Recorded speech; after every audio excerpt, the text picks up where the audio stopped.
Southern മെനുവിൻ്റെ പുതിയ എപ്പിസോഡിലേക്ക് എല്ലാവർക്കും സ്വാഗതം. ഞാൻ നീതു. ഇന്ന് ഞാനിവിടെ ഉണ്ടാക്കാൻ പോകുന്നത് അരിപ്പായസം അഥവാ ശർക്കര പായസം.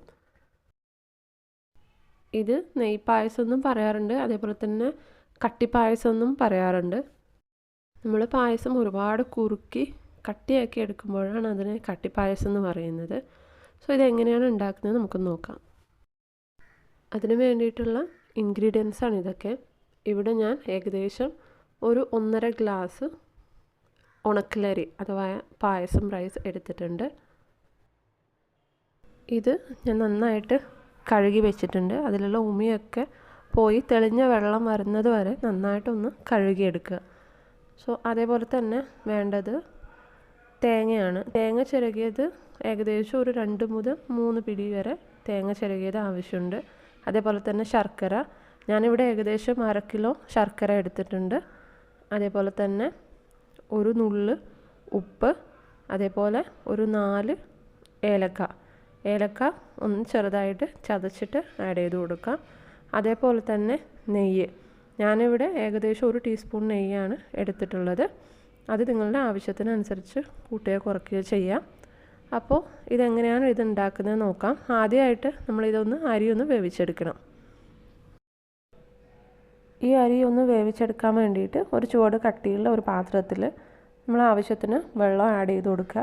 ഞാനിവിടെ ഒരു 6 മുതൽ 7 ഗ്ലാസ് വരെ വെള്ളം ആഡ് ചെയ്തിട്ടുണ്ട്. അതായത് ഞാൻ അരി അളക്കാൻ ഉപയോഗിച്ചിരിക്കുന്ന സെയിം ഗ്ലാസ്സിൽ ഒരു 6 മുതൽ 7 ഗ്ലാസ് വരെ വെള്ളം ആഡ് ചെയ്ത് കൊടുത്തിട്ടുണ്ട്.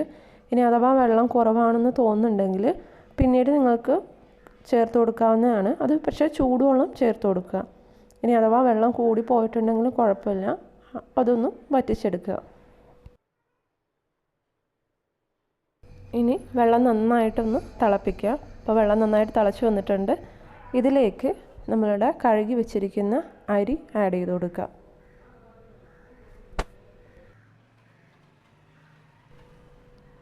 ഈ അരിയുടെ വേവ് എപ്പോഴും ഒരുപോലെ ആവണമെന്നില്ല. അപ്പോൾ അതിനനുസരിച്ച് നിങ്ങൾ വെള്ളമൊക്കെ അഡ്ജസ്റ്റ് ചെയ്ത് കൊടുക്കുക. കൂടിപ്പോയാലും കുഴപ്പമില്ല, അതൊന്ന് വറ്റിച്ചെടുത്താൽ മതി. കുറഞ്ഞു പോയാലും ചൂടുവെള്ളം ആഡ് ചെയ്തിട്ട് ബാക്കിയുള്ളത് കൂടെ വേവിച്ചെടുക്കുക.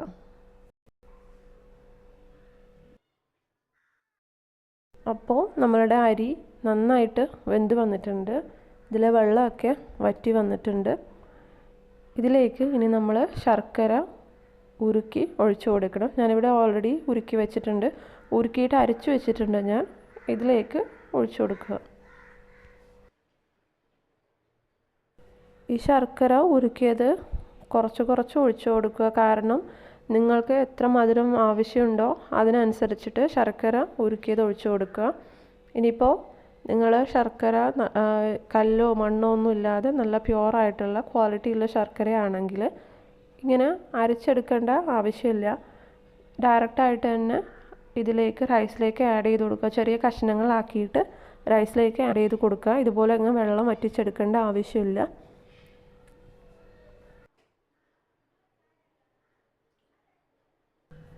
അപ്പോൾ ബാക്കിയുള്ള ശർക്കര കൂടി ചേർത്ത് കൊടുക്കുക. നിങ്ങൾക്ക് മധുരം എത്ര വേണോ അത്രയും ഉരുക്കിയ ശർക്കര ഒഴിച്ചു കൊടുത്തിട്ട് നന്നായിട്ടൊന്ന് മിക്സ് ചെയ്തെടുക്കുക.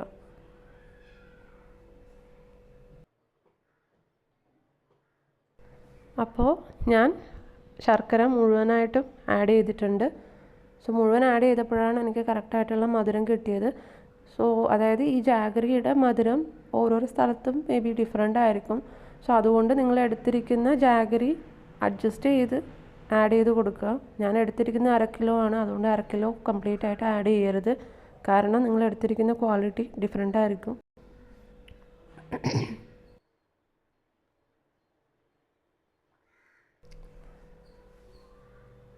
നമ്മൾ ജാഗറി ആഡ് ചെയ്തതിന് ശേഷം ഇതിലേക്ക് ഒരു നുള്ള് ഉപ്പ് ആഡ് ചെയ്ത് കൊടുക്കുക.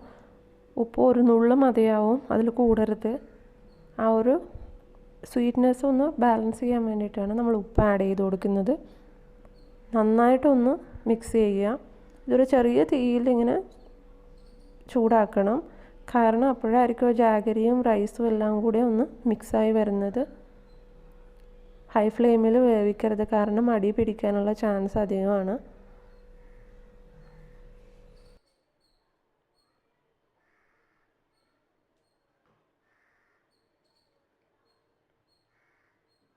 ഇതിങ്ങനെ നന്നായിട്ടൊന്ന് മിക്സ് ചെയ്ത് കൊടുക്കുക.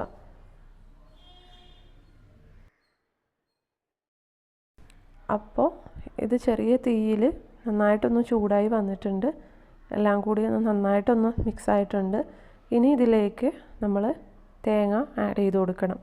ഇപ്പോൾ തേങ്ങ ആഡ് ചെയ്ത് കൊടുക്കുന്നത് നിങ്ങളുടെ ഇഷ്ടത്തിനനുസരിച്ച് അതൊന്ന് ചേഞ്ച് ചെയ്യാം. ഞാനിവിടെ ഏകദേശം ഒരു 3 പിടി തേങ്ങ ആഡ് ചെയ്ത് കൊടുക്കുന്നുണ്ട്. നിങ്ങൾക്ക് വേണമെങ്കിൽ അത് കുറയ്ക്കാം.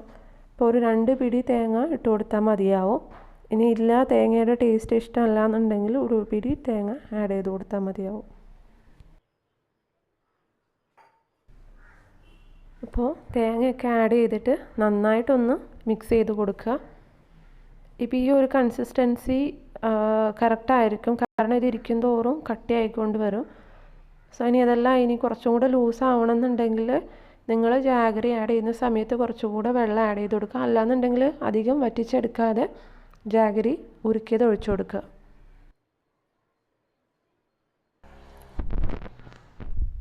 അപ്പോൾ നമ്മളുടെ തേങ്ങയൊക്കെ ആഡ് ചെയ്ത് കൊടുത്തിട്ടുണ്ട്. ഇനി ഇത് നന്നായിട്ടൊന്ന് മിക്സ് ചെയ്ത് കൊടുക്കുക. ഇനി ഈ തേങ്ങ ഇതിൽ കിടന്നിട്ട് ചെറുതായിട്ടൊന്ന് വെന്ത് വരണം. അതിന് മുമ്പ് നമ്മൾ ഇതിലേക്ക് നെയ്യ് ആഡ് ചെയ്ത് കൊടുക്കണം. ഇപ്പം നെയ്യാണെങ്കിലും അവരവരുടെ ടേസ്റ്റിനനുസരിച്ചിട്ട് അതിൽ വ്യത്യാസം വരുത്താം.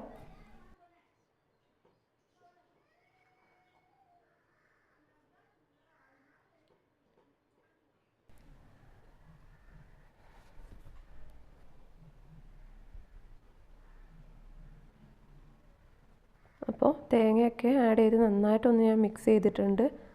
ഇനി ഇതിലേക്ക് നെയ്യ് ആഡ് ചെയ്ത് കൊടുക്കാം. ഞാനിവിടെ 1 ടീസ്പൂൺ നെയ്യാണ് ആഡ് ചെയ്ത് കൊടുത്തിട്ടുള്ളത്. ഇപ്പോൾ നിങ്ങൾക്ക് നെയ്യുടെ ടേസ്റ്റ് ഇഷ്ടമാണെങ്കിൽ ഒരു 2 ടീസ്പൂൺ വരെ ആഡ് ചെയ്യാം. അപ്പോൾ നമ്മൾ ഇതിലേക്ക് കാഷ്യൂ നട്ട്സോ കിസ്മിസോ ഒന്നും ആഡ് ചെയ്യാറില്ല.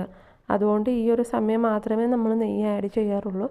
അതുകൊണ്ട് എത്രയാണോ വേണ്ടത് അതിനനുസരിച്ചിട്ട് ആഡ് ചെയ്ത് കൊടുക്കുക. ഞാനിവിടെ 1 ടീസ്പൂൺ നെയ്യ് ആഡ് ചെയ്ത് കൊടുത്തിട്ടുണ്ട്. എന്നിട്ട് നന്നായിട്ടൊന്ന് മിക്സ് ചെയ്യുക.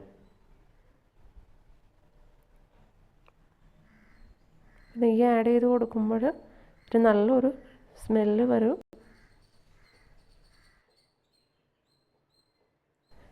ഇതിലേക്ക് വേണമെന്നുണ്ടെങ്കിൽ നമ്മളുടെ തേങ്ങ ചെറുതായി കഷ്ണങ്ങളാക്കിയിട്ട് നെയ്യിൽ വറുത്തിട്ട് ആഡ് ചെയ്ത് കൊടുക്കാവുന്നതാണ്. സാധാരണ ഇതിലേക്ക് കാഷ്യൂ നട്ട്സും കിസ്മിസും ഒന്നും ആഡ് ചെയ്യാറില്ല. വേണമെന്നുണ്ടെങ്കിൽ തേങ്ങാക്കൊത്ത് നെയ്യിൽ വറുത്തിട്ട് ഇതിലേക്ക് ആഡ് ചെയ്ത് കൊടുക്കാം.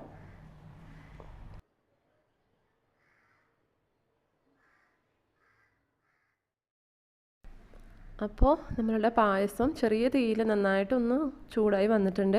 ഇതിലേക്ക് ഞാനിനി ഏലക്കായ്, ചതച്ച് വെച്ചിരിക്കുന്ന ഏലക്കായ് ഞാൻ ആഡ് ചെയ്ത് കൊടുത്തിട്ടുണ്ട്. ഞാനിവിടെ 4 ഏലക്കായ് എടുത്തിട്ടുണ്ട്. സോ ഇപ്പോൾ നല്ലൊരു മണമാണ്. ഈ ഒരു മണം നമുക്ക് പിന്നീട് ഉപയോഗിക്കുമ്പോഴും കിട്ടണമെന്നുണ്ടെങ്കിൽ നമ്മൾ ഉണ്ടാക്കിയതിന് ശേഷം ഉടനെ തന്നെ ഇതൊന്ന് അടച്ചു വയ്ക്കുക. അപ്പോഴായിരിക്കും ആ ഏലക്കായുടെ സ്മെല്ലൊക്കെ അതിലേക്ക് നന്നായിട്ടൊന്ന് പിടിക്കും. സോ നമ്മളുടെ പായസം, അതായത് അരിപ്പായസം റെഡി ആയിട്ടുണ്ട്. ഇതെല്ലാവരും ഒന്ന് ഉണ്ടാക്കി നോക്കണം. അതേപോലെ തന്നെ ഉണ്ടാക്കി നോക്കിയിട്ട് അഭിപ്രായം പറയാൻ മറക്കരുത്. ഇപ്പം ഞാൻ പറഞ്ഞിരിക്കുന്ന ക്വാണ്ടിറ്റി തന്നെ എടുക്കണമെന്നില്ല, നിങ്ങളുടെ ഇഷ്ടത്തിനനുസരിച്ചിട്ട് അതിൽ ചേഞ്ചസ് വരുത്താവുന്നതാണ്. അപ്പോൾ വീഡിയോ എല്ലാവർക്കും ഇഷ്ടപ്പെട്ടിട്ടുണ്ടെങ്കിൽ ഷെയർ ചെയ്യാൻ മറക്കരുത്. അതേപോലെ തന്നെ ചാനൽ സബ്സ്ക്രൈബ് ചെയ്യാൻ മറക്കരുത്. കൂടെ ബെല്ലൈക്കൺ കൂടി ക്ലിക്ക് ചെയ്യുക. അടുത്ത പ്രാവശ്യം ഞാൻ വീഡിയോ അപ്ലോഡ് ചെയ്യുന്ന സമയത്ത് നോട്ടിഫിക്കേഷൻ കിട്ടുന്നതായിരിക്കും. Happy cooking.